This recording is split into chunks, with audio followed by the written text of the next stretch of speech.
Welcome to Desk Talk. I'm Chase. I'm the COO here at Dynamic Educational Solutions, otherwise known as DES. I'm joined here with Robert this morning. Rob, how you doing, man? Dude, I'm great. How are you doing? Dude, I'm doing great. I'm just so excited to be here. Likewise. Likewise. It's been a long time coming. About what? About 18 months we've been talking about this? It This feels like it, if exact not, thing. it feels like it, if not a little bit longer. But excited to be here, man. I am super excited. All right. Well, we're going to jump in and let you guys know about DES this morning. Rob, how are you feeling? How did you come up with this idea of DES? Where did this spring from? Let's talk about that this morning. Yeah, that's a great question, man.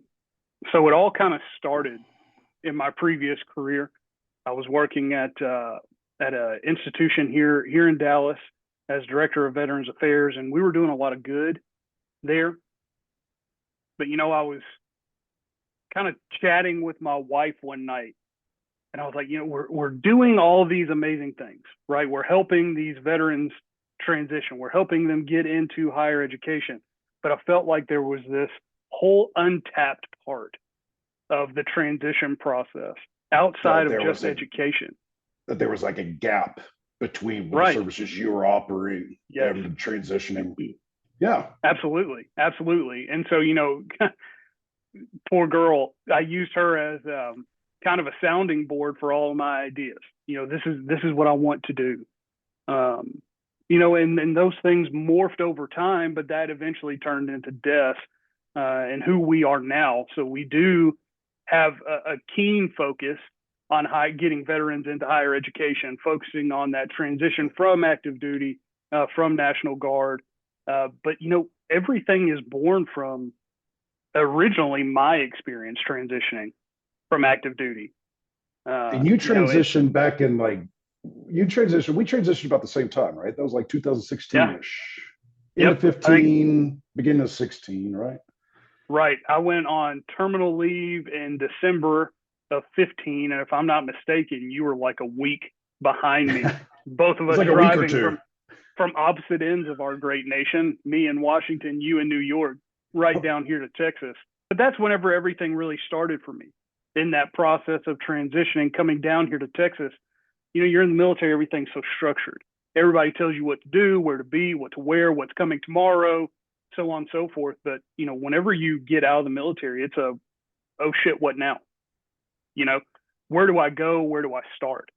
And I think that was really the formation of DES. Whenever I asked that initial question of what's next, and it's grown from there. It's grown from God, there. how scary. I remember asking myself that question. That's a scary question.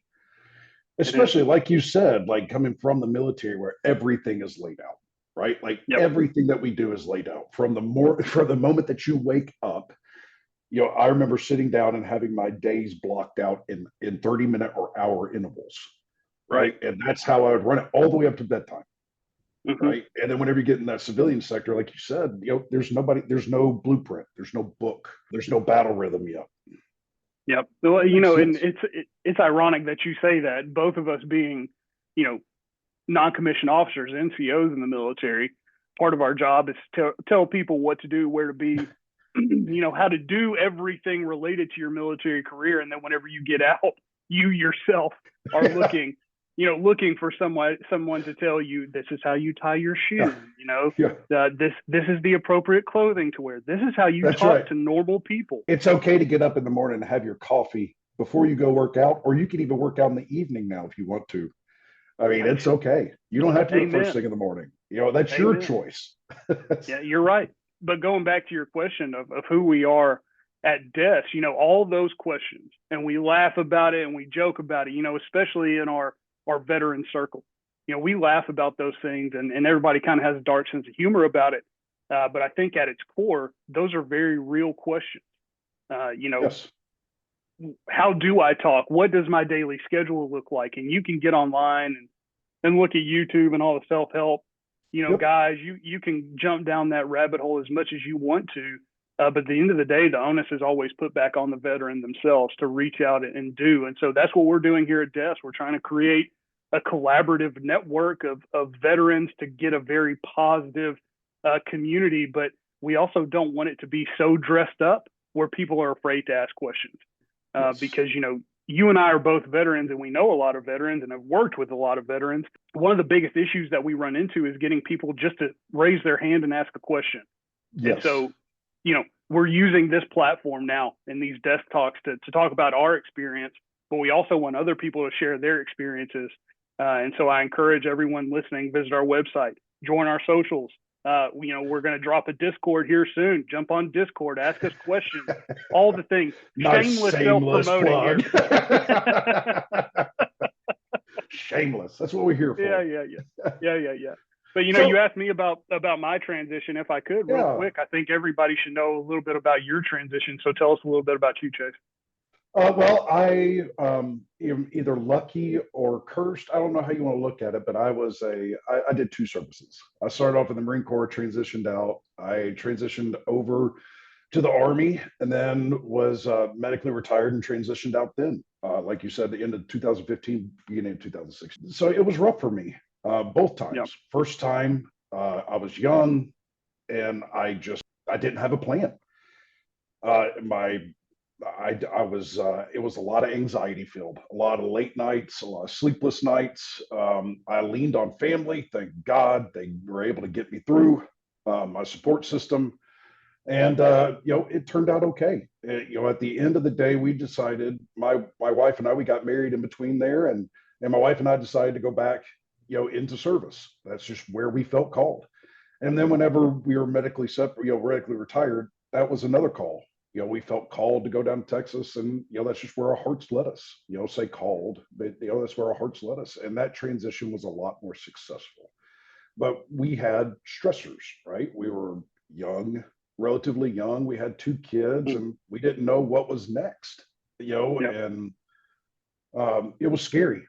Higher education. I know that you said that earlier. You talked about that's our main focus is higher education. Well, what does that mean? That's different for everybody. And here at DES, we believe there is no one path.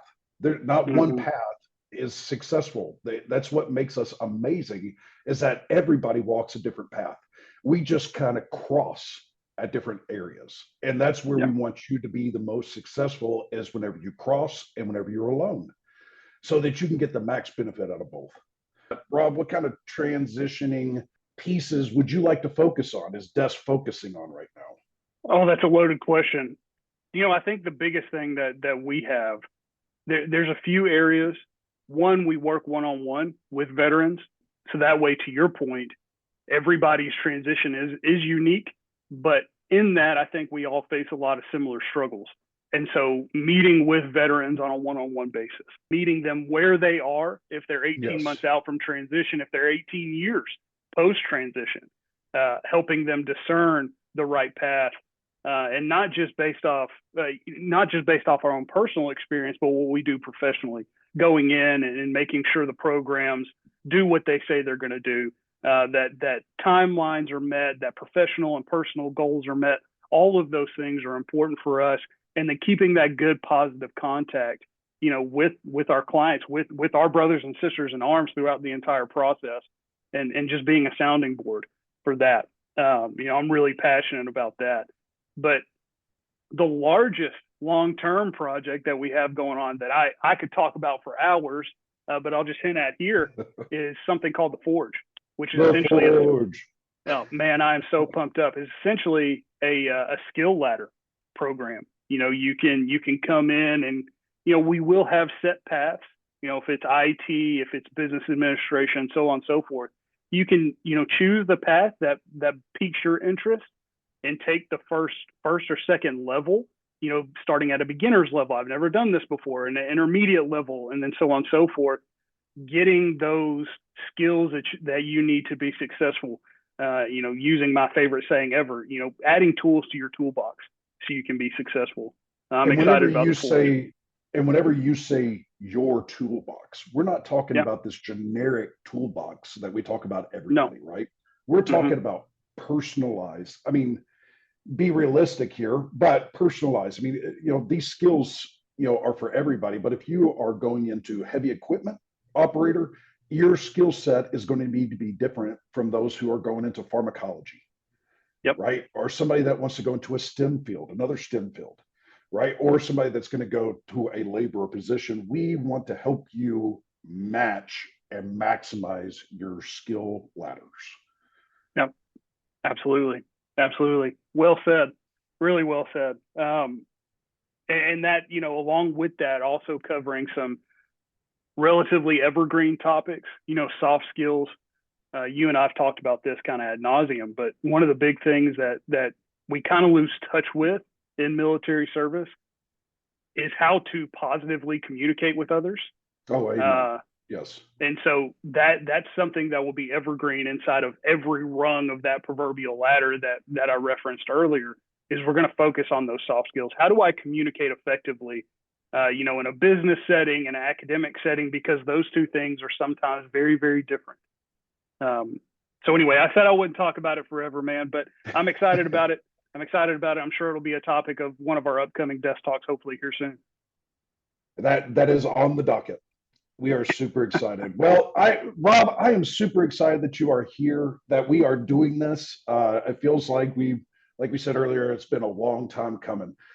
Veterans, please reach out to us. We have our website at www.dynamiceducationsolutions.org. We have all of our socials. Those will be plugged up here at the end.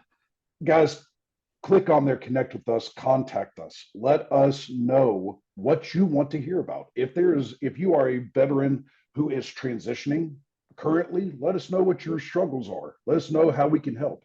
If you are a veteran getting ready to transition, or you're a spouse or a family member of a veteran, get in contact with us. We can help. Thanks for being here with us for Desk Talks, our first ever. We're so glad that you are here. Make sure that you subscribe and follow. For our next Desk Talk that's coming up, we're going to talk about transition. We're super excited about this topic and can't wait for you to be with us.